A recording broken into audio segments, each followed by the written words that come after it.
think it's time we blow this scene. Get everybody in the stuff together. Okay, 3, 2, 1, let's jam.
E aí, pessoal, bora para a última aulinha da semana, né? Aqui finalmente vamos falar de onda eletromagnética. Agora vai, né? Que basicamente é parte do capítulo 9, o começo, né? A gente vai continuar esse capítulo 9 semana que vem, do Griffiths, e meio que já acabar. Fala assim, mas e o 7? O 7 é equação de Maxwell, condições de contorno e tal, semana 0. O 8 eu pulei, porque são leis de conservação. Muita coisa a gente já viu, né? Conservação de energia, conservação da carga, outras, e mais um pouquinho que eu quero falar só um pouquinho mais que eu vou falar na parte 2 e na parte 3, né? Tensão, energia, momento, por aí vai. Né? Então a gente já está no 9, rapidinho, né? Então, bora lá. Então aqui, a gente vai falar de onda eletromagnética mesmo. Se você já viu em física 4, sei lá o que, aquela coisa assim, campo elétrico, magnético, direção, propagação vetor de Point, vamos ver tudo isso daí, polarização, né? Polarização linear, que a gente vai usar sempre, né? Mas vamos falar também de elíptica, né? E circular, um caso particular de elíptica. Aqui vai voltar a ter que falar do vetor de Point e tal, e como, o que essa onda carrega, né? A gente vai ver que essa onda carrega energia, né? Então a gente vai ver a densidade de energia associada a essa onda. E isso são coisas legais que tem um link. Eu gosto de fazer esses links até com mecânica quântica, né, para ter um entendimento melhor das coisas. Né? Então, bora lá para hoje. Né? Então, você já viu de T1, semana 0 e sei lá o que manipulando as equações de Maxwell numa região sem cargas, qualquer região que não tem ρ e não tem j, isso aqui é verdade. Né? O campo elétrico obedece a equação, o campo magnético obedece a equação. Então, você tem equação de onda para cada componente do campo elétrico, cada componente do campo magnético. Então aqui tem 6 equações, né? X, Y, Z, X, Y, Z. E esse V é a velocidade, aqui considerando um meio linear homogêneo, né? Isso aqui é a velocidade da luz no meio. Né? Na verdade, o que aparece nessa conta? Né? Aparece aqui, esse V é raiz, 1 sobre raiz de mi epsilon. É o truque que eu fiz aqui. Então aqui é raiz de mi epsilon, eu multipliquei e dividi por raiz de mi epsilon a epsilon 0, de epsilon 0 e mi 0. Né? Porque 1 sobre raiz de epsilon 0 mi 0 é C, que é a velocidade da luz no vácuo, né? E o N é essa razão daqui. Né?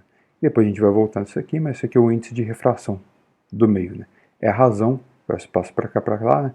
É a razão da velocidade da luz no vácuo pela velocidade da luz no meio. Né? A priori a velocidade da luz no vácuo é maior, né? Então esse C a priori é maior ou igual a 1. Né? Mas em meios dispersivos isso pode acontecer uma coisa diferente, mas isso a gente vai ver mais pra frente. Mas por enquanto a ideia é essa, mas pode imaginar que aqui é vácuo por enquanto, não tem nada. Aqui é só para ficar mais fashion, né? Mas por enquanto não tem nada de discussão de meio, né? Isso é a partir da semana que vem, pode estender tudo aqui no vácuo. Então a solução geral, só repliquei aqui, estou escrevendo em componente, então você tem para o campo elétrico, né? Uma combinação linear, todas as frequências possíveis, né? O magnético também, aqui todos os modos, né? Modos normais, eu chamo isso, né? Então os modos normais, o pacote aqui de onda. Só que quando você chega aqui, repara, o campo elétrico, o campo elétrico obedece uma equação, o magnético obedece outra. Né? Cada componente obedece uma equação de onda, do E, cada componente do B. Então, a priori, é tudo dissociado, parece, aparentemente. Mas isso daqui não é verdade, né? Porque, digamos, o campo E e campo B, o campo eletromagnético, eles são soluções da equação de onda, né? Mas não é toda a solução da equação de onda que é solução das equações de Maxwell. Quer dizer assim, porque você pegou as equações de Maxwell, que são de primeira ordem, derivou, né, então virou a equação de segunda ordem, para eliminar E ou B, né, e ter uma equação só para um ou só para o outro, né? Então, quer dizer assim, o cara, mais uma vez que, quer dizer assim, esse cara e esse cara daqui, você tem que voltar na equação de Maxwell e verificar, né? Porque isso aqui é a solução de segunda ordem, quer dizer, todo E e B reais, soluções da equação de Maxwell, satisfazem isso. Mas nem toda onda que satisfaz isso satisfaz a equação de Maxwell, né? Entende a lógica? E aí você vai dizer, mas como assim? Muito estranho. É muito simples, né? Você tem uma função f de x igual a x, né? Então essa função não está lá. Essa é só a função. Aí você deriva ela duas vezes, dá zero. O segundo derivado desse cara é zero. Mas se você minha equação é f2' igual a zero, né? Mas f2' igual a zero, a solução, digamos, é ax mais b, né? Então você tem soluções aí que satisfazem a equação de segunda ordem, mas não são o seu f, né? Vamos dizer que sua equação original era f' igual a 1, né? Então beleza, quer dizer, f igual a x, a priori mais constante, né? Mas é x multiplicado por 1. Mas você deriva, né? Então f2' é igual a zero. Mas f2' igual a zero tem solução que é ax mais b, né? Então esse a é diferente de 1, né? Essa é mais ou menos a ideia aqui, né? Então eu quero dizer assim, então serviu para nada? Não, serviu, né? A solução é essa aqui, a onda. Só agora você tem que pegar essa estrutura e voltar nas equações de Maxwell de primeira ordem e ver qual é a relação que isso cria entre E e B, né? Porque, por exemplo, né, não só entre E e B, né, mas também tem as outras soluções, né, que, por exemplo, não tem ρ, né, então divergente de E igual a zero e divergente de B igual a zero. Então você tem que impor divergente de E igual a zero, né? Aí você pega lá e deriva aquela seu pacote. Que seu pacote você vai derivar aqui, o cosseno vai virar seno e vai ser o K, né? O cosseno vira menos seno, que tem um sinal de menos. Então aqui tem uma soma, né? Aqui tem uma soma. Isso aqui é um vetor produto escalar de K com C, né? Então isso tem que dar zero, né? Sempre, né? Então o único jeito disso aqui dar zero para isso aqui dar zero automático, né, é que esse produto escalar aqui tem que ser zero, né? Então cada modo, geralmente os livros faz isso para uma onda plana e monocromática, né? Seria só o C seno, seria só o C cosseno de kx, C cosseno de kx, né? Mas eu posso pegar o pacote, não tem problema nenhum, né? E o que isso implica? Isso implica que no pacote, cada modo aqui, esse cara tem a sondinha aqui, ela tem esse vetorzinho, e para cada modo, a propagação da sua onda, ela é perpendicular, né, ao vetor de onda, né? Então esse cara tem que dar zero, quer dizer, esses dois vetores são perpendiculares, né? Então eu quero dizer assim, se o campo elétrico, também o magnético, né, ele é perpendicular à direção de propagação. Então se a onda está se propagando em direção aqui, o campo elétrico não tem essa componente, né? Estou assumindo uma onda, aqui é um pacote, né, mas imagina como se fosse só sem integral, né? Então se tem uma onda se propagando em direção bem definida, para cá, né, então o campo elétrico está nesse plano daqui, né? Porque o K está apontando para cá, então o campo elétrico está em direção, esse aqui é o vetor na direção do campo elétrico, né? O componente x, y, z do campo elétrico aqui. Então se o K está na direção z, esse cara só tem componente x e y, né? Então o campo elétrico está aqui, x e y. Então se você tem um pacote, cada módulo desse pacote está numa direção, né, com uma certa frequência, e a amplitude desse pacote particular é sempre perpendicular.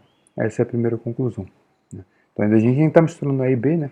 Mas então, qual a conclusão seguinte? O campo elétrico, a onda elétrica, né, ela não possui módulo longitudinal, né? Ela não vibra na direção de propagação, ela só vibra na direção perpendicular. Igual quando você balança uma corda, né? Ele vibra aqui e a onda propaga para lá, né? Então, essa aqui é a onda elétrica não possui módulo longitudinal, ela possui dois módulos, a priori, né, transversais, os módulos transversais, né? E claro que isso vale para o B, porque divergente de B também é zero e tal, beleza. Vale para um, vale para o outro. Agora, nossa, tá uma moto um pouquinho barulhenta passando na rua. Mas tem, digamos, equação aqui, né, que mistura A e B. Então aqui vai começar a misturar os caras. Vamos pegar o rotacional de E em componente, né? Aqui eu não estou usando JK, porque senão vai misturar K aqui e tal. Então eu peguei ABC, né, componente A desse produto vetorial. Então é Y ABC, derivada B, o componente C do campo. Então, pegou aquele pacote lá, cosseno de caxi menos ômega t, derivou aqui b, então aqui vai o cosseno virou menos seno, saiu aqui, vai derivar aqui o x na direção b, então vai ficar o kb aqui. Então você tem epsilon ABC, KB e o C, né, que é o componente aqui do campo elétrico, CC. Mas, então, para o campo magnético, né, você fez a mesma coisa, só que derivou aqui, né? Então, cosseno virou menos seno, e vai sair o ômega aqui, só que tem o sinal de menos, né?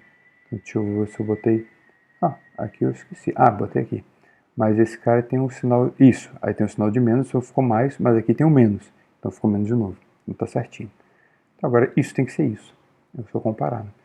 Então isso aqui, você pode botar esses caras dentro da mesma integral, botar seno. Então, na verdade, esse cara daqui, né, ele tem que ser isso. Né? E isso tem que ser isso. Então você tem dois resultados. Quer dizer assim, esse cara é igual a esse, porque isso tem que valer para todo K, né? Para todo K, todo ômega. Isso pode ser para um K específico, não precisa ter integral, né? Então isso tem que valer para todo K.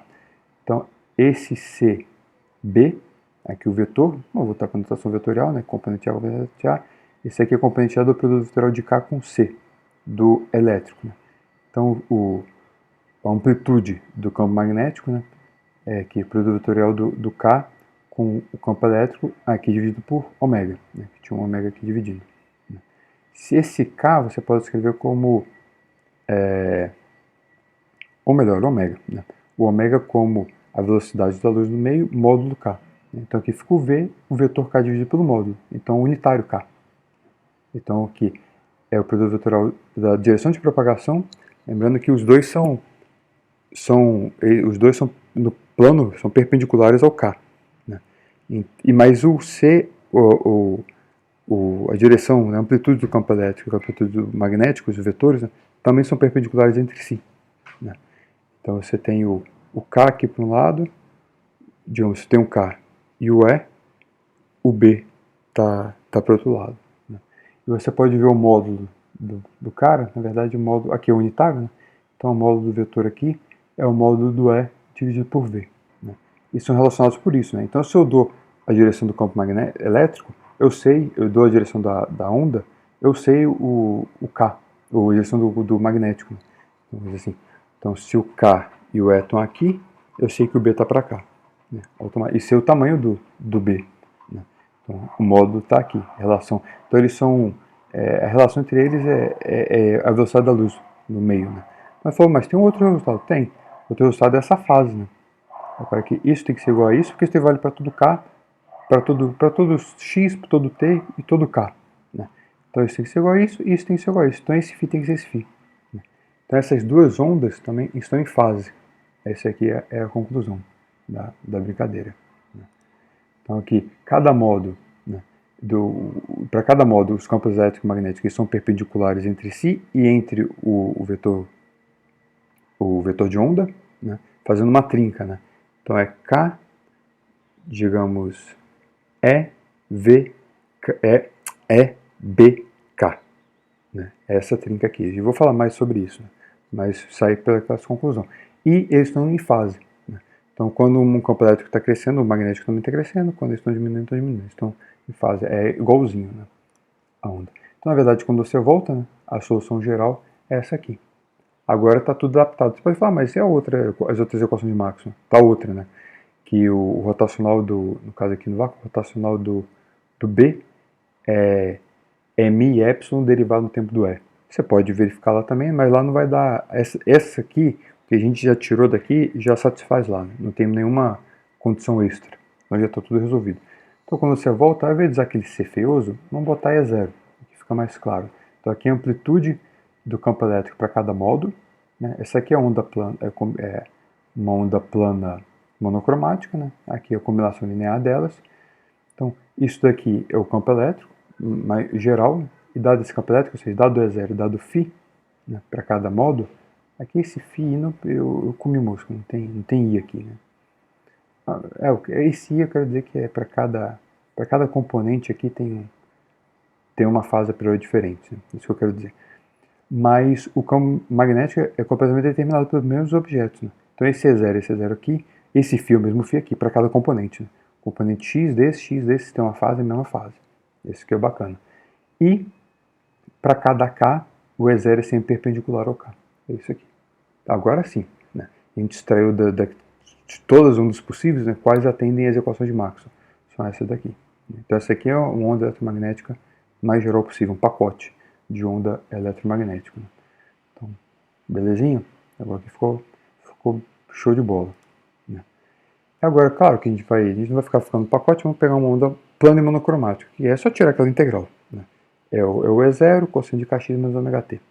E vamos, como ela tem direção bem definida, né, vamos pegar a direção z, né? Então esse K aqui está na direção z. Então uma vez que ela está na direção z, o campo, que comi, esse vetor não tem esse vetor, né? A componente z dos dois é nula, né? Porque o produto vetorial, produto escalar, desculpa, de K de E com K tem que dar zero, né? Então ele não tem componente z, nenhum nem outro. Então o campo eletromagnético, a onda eletromagnética, né, a onda se propaga em direção z e o campo eletromagnético está no plano XY, necessariamente. Então a gente pode escrever assim, para essa onda plana monocromática, cosseno de Kz menos ômega t, um φ, uma fase no x, outra fase no y, esse cara tem uma amplitude x, tem uma amplitude y, então isso aqui é completamente dependente do outro. E o do z é completamente correlacionado, né? Então a amplitude aqui do z, esse é o produto, você precisa desse vetor, né? É o produto vetorial de z com EX, com E, né? Aqui é o componente x, né? E o produto vetorial de z com E, com esse vetor E, né? Componente xy, direção y, dividido por v. Se a gente abrir, não abri aqui, esse aqui dá até para escrever, né? Eu botei assim, né? Mas o que é componente x desse z? Então esse cara é componente x, y, z. Então aqui é componente y, que é 0, menos zy. Na verdade aqui eu poderia ter escrito, né? Esse cara é menos e0y, esse cara aqui. O que é o componente y desse produto vetorial? YZ é o E0x, né? Então esse cara daqui é E0x. Aqui é E0x, aqui é menos E0y. Achei que tinha escrito aqui embaixo, mas que eu esqueci, né? Então pode simplificar, né? Porque fica tudo em termos de E0x e E0y. Resolvido, né? Mesma fase. Beleza, e nenhum dos dois tem componente Z. Agora, digamos, o que seria a polarização elíptica? Suponha que daquelas possibilidades que são onda plana, que é monocromática, num certo instante de tempo, assim, o seu campo elétrico lá oscila, o campo magnético oscila, beleza? A gente vai entender isso. Vamos supor que num certo instante de tempo, o seu campo da direção Z, você está olhando para o XY, vamos supor que num instante de tempo ele só tem componente em X, não tem Y. E depois de um tempo posterior, ele só tem componente em Y, não tem X, né? Se acontecer isso na situação, né, vamos supor que fica olhando o X parado, uma hora o campo ele mudando o tempo, uma hora só tem componente aqui, outra hora só tem componente aqui, isso é polarização elíptica. Por quê? Porque se isso for verdade, você pode escrever assim, né? Então, no certo instante de tempo, quando esse cara, digamos, ele só tem x, né? Então esse cara, toda a amplitude está em x, então aqui deu o cosseno de zero, digamos. Vamos supor que aqui deu zero. Então o cosseno de zero é 1 e o seno de zero é zero, né? E eventualmente, depois quando esse cosseno dá zero, aqui dá 1, né? Então uma hora ele está no x, outra... Então ele estava todo no x, depois diminuiu e foi todo para o y. Então ele fez assim, quer dizer, o campo elétrico, ele rodou, né? Isso aqui caracteriza a polarização elíptica. Automaticamente, aqui você pode tirar uma... Por que eu estou falando elíptico, né? Esse cara daqui, isso daqui tudo é componente x do campo elétrico. Isso aqui tudo é componente y do campo elétrico. Pega o componente x, que é o EX, né, ao quadrado e divide pelo E0x, por isso aqui. Ou seja, cosseno ao quadrado. Pega esse cara daqui ao quadrado e divide pelo E0y. Ou seja, seno ao quadrado. Cosseno ao quadrado, mas seno ao quadrado é igual a 1. Então esse aqui é uma equação da elipse. Esse aqui é uma variável em x, uma variável em y, isso aqui é uma constante, outra constante, é a equação da elipse, né? X ao quadrado sobre a quadrado mais y ao quadrado sobre b ao quadrado é igual a 1, né? Então você plota x, y, isso é uma elipse, né? Se esses caras são iguais, né, quer dizer assim, uma elipse nesse sentido aqui, né? Então o vetor, todo instante de tempo, né? O Z está entrando ou saindo aqui do monitor, né? Então todo esse tempo o seu campo elétrico está aqui. Né? Então você vai, vamos supor que o Z está fixo, vai passando o tempo, esse cara daqui vai rodando. Né? E se você anda ao longo de Z, né, e tira uma fotografia, na verdade esse cara vai andando, esse cara vai rodando também. Né? Na verdade sua onda elétrica, ela faz, isso eu não consegui fazer direito, então desisti. Ela faz uma hélice, né? A ponta do vetor campo elétrico, né? Ele faz uma hélice, você chama de polarização elíptica. Né?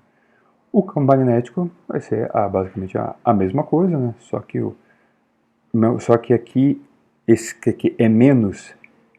Esse cara é menos é 0y, que a gente viu, dividido por v, e aqui é mais é 0y dividido por v. Né? Então é uma elipse também, né? Só que aqui divide por v. Aqui seria o y, aqui o x, né? Dividido por v. Quando esses caras são iguais, né?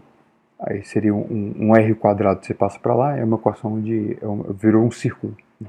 Aí você chama isso de polarização circular. É só o caso onde a componente x e y são iguais.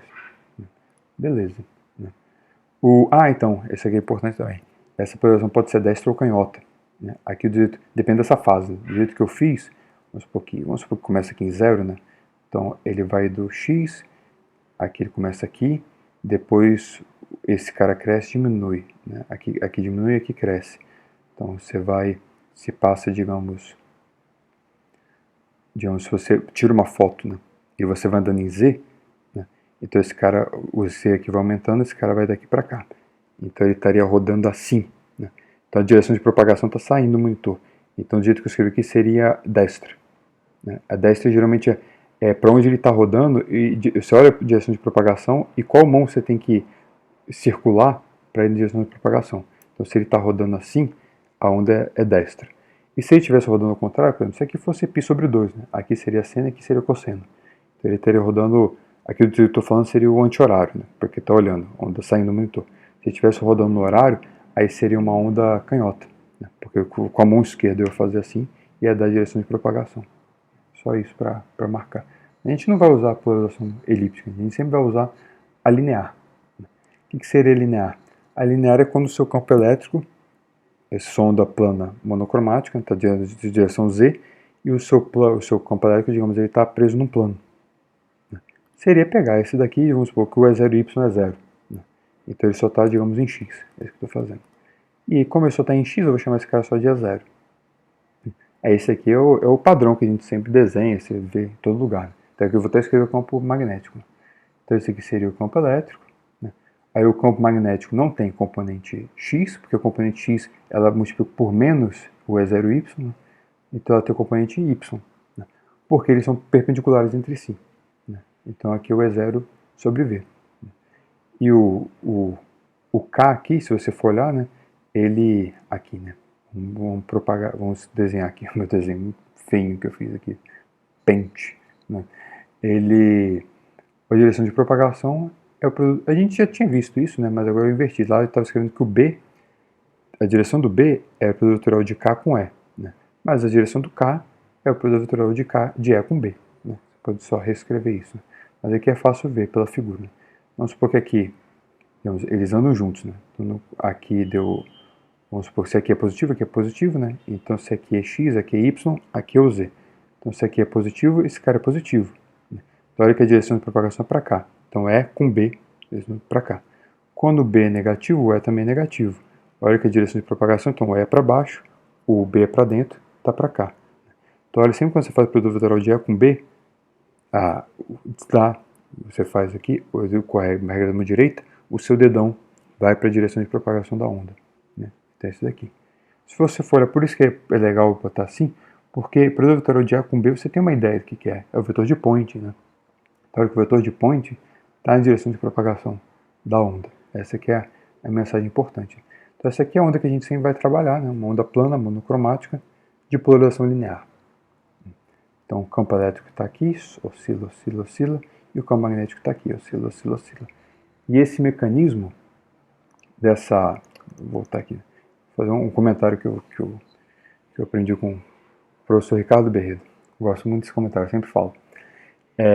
Dessa questão que você olha aqui, repara que essa onda eletromagnética é um fenômeno, digamos, autossustentável. essa onda aqui, ela vai embora para sempre, né? Vamos imaginar que é vácuo, né? Para não ter falado nada de dispersão e tal. Esse cara não depende, aqui seria o C, né? Ela vai, sobe, desce, o outro sobe, desce, o campo elétrico oscila, o magnético oscila, esse cara vai. Isso seria um jeito de você pensar que isso não é não é muito normal. A ideia aqui é que seria uma onda eletromagnética. Por quê? Melhor assim, esse cara ele se autoalimenta.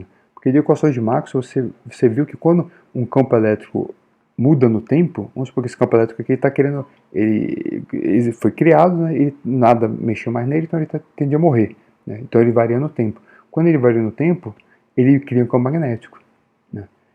Aí esse campo magnético mexeu no tempo. O campo magnético, quando ele varia no tempo, ele cria campo elétrico, né? Então é um processo que se autoalimenta, né? De um jeito muito mágico, que esse cara vai embora para sempre, né? Essa onda aqui. Essa que é a ideia. Ela não precisa de meio, não precisa de nada, ela foi criada e ela se propaga ao infinito e além, né? A gente vai falar bastante disso até mais para frente em radiação, né? Mas o que eu quero fazer o comentário que eu ouvi quando eu fiz Física 3, né? O professor Ricardo Berredo. Ele falou assim, então uma onda eletromagnética basicamente seria você se pegar pela nuca, né, se levantar e se carregar. É isso, basicamente, é isso que está acontecendo. Entende? É um negócio muito interessante o processo em si, né? Porque ele se autoalimenta, ele se carrega, né?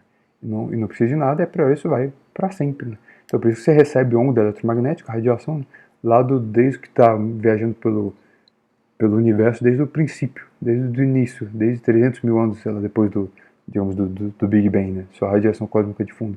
Esse cara está passando para sempre, porque o processo não para, né? Ele só vai parar eventualmente se interagir com alguma coisa, acertar alguma coisa. E então, depois esse comentário bonitinho, né? Vamos fazer um intervalinho para a parte final aqui. Daqui a pouco eu volto. Falou.